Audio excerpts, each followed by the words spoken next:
Hey everybody, welcome to Business Basics for Startups. This is Module 2. My name is Rich Gannon.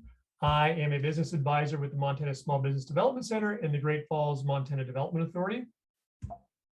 And like I noted, this is the 3 fundamental elements of business. This could also be called Business 101. So every business, no matter how large or how small, has to address these primary areas of business. So this market, operations, and financials. So in module 1, we talked about having customers, and customers being one of the most important aspects of having a business. You actually have to have someone to sell to. So we want you to obviously understand that customer base. Who are your customers? What are the qualitative and quantitative demographics of that customer, and how will you reach them? So if you haven't done it already, go back to module 1 and take a look at the customer persona worksheet, where we have you develop an ideal customer to kind of start to develop a target market. But additionally, the market includes your competitors. So we want you to understand how you stack up against your competitors. So who are they? Are they direct or indirect competition? How many of them are there? And what makes you a better choice? Are you going to compete on price, service, or features?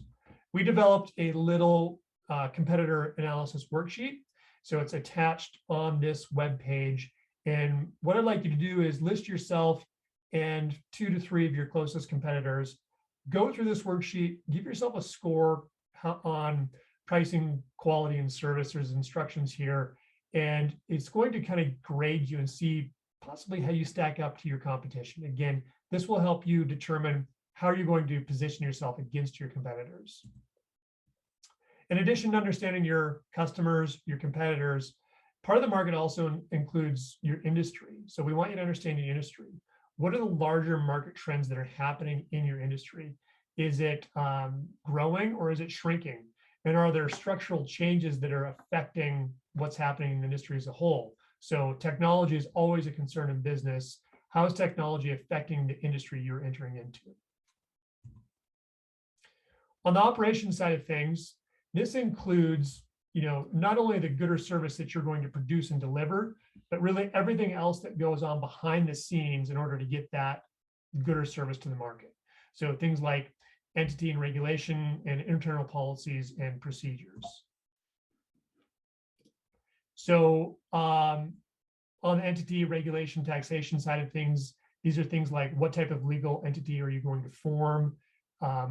What type of licensing from the state and federal government do you need?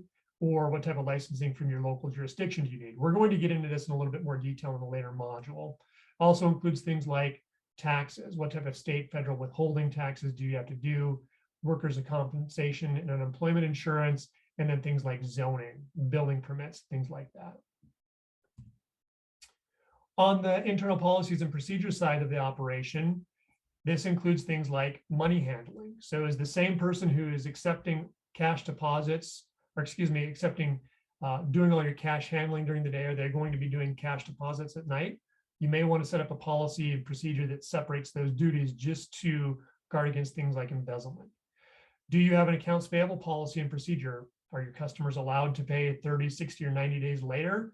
If so, have you relayed that information to them? Do you have a cybersecurity policy? I can tell you, if you're going to be doing business with the federal government, you'll need a cybersecurity policy. Labor law postings. So there are requirements that you have to have labor laws posted in a conspicuous spot in your workplace. How are you going to do that? Where are you going to do that? What type of inventory control do you have in your business? And then also, finally, what type of bookkeeping and record retention do you have? So this isn't a full list. This is just to get you thinking about all of the things that go on behind the scenes in your business that you need to think about prior to launching.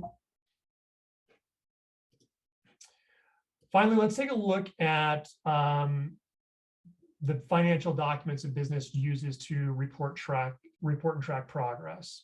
So all business owners need to have some understanding of what these financial documents are. So the first one is the income statement, then the balance sheet, and the statement of cash flows. And we'll get into these in a little bit here. So the income statement, also known as the profit and loss, I have to keep moving my face around so you can see everything. This is also known as sometimes as the profit and loss, or you may have heard it referred to as the P&L. Pretty simple document to conceptualize. Top of the page is sales. Underneath that, we have cost of goods sold. Those are the cost of your products. And then everything below that is other operating expenses to arrive at the bottom line, either net profit or sometimes net loss. That's the income statement. And notice, going back to this real quickly, notice how I noted the income statement reports sales, not cash, sales. And there's a big difference in a business between cash and sales. I'll get into that in a little bit. The balance sheet is a statement that reports what your company owns on one side, also known as assets, and how your company paid for those, either through the use of debt, liabilities, or owner's equity. So the formula for the balance sheet is assets equals or balances to liabilities plus owner's equity. That's the balance sheet. And then finally, we have the statement of cash flows. So at the top of the page here, we have cash coming into the business. Then we have cash flowing out of the business to arrive at ending cash balance. So really important that a business has a statement of cash flows and knows how cash flows in and out of their business and their cash position at any time. It's possible for a business to have really terrific net profits on the income statement, but go out of business because they run out of cash. So how could this be possible? Well, take the example of a furniture store that has a huge beginning of the year sale. They sell $1 million worth of inventory on January 1st, and it's 6 months, same as cash. So they sell $1 million worth of inventory on the first of the year. They don't collect any of that cash until 6 months later. In between that time, they've got 6 months worth of expenses of cash going out the door. So understanding where you're at with your cash at all times is really important, and that's where a statement of cash flow comes in. So I like to say you don't have to be an accountant to own a business, but you do have to do accounting.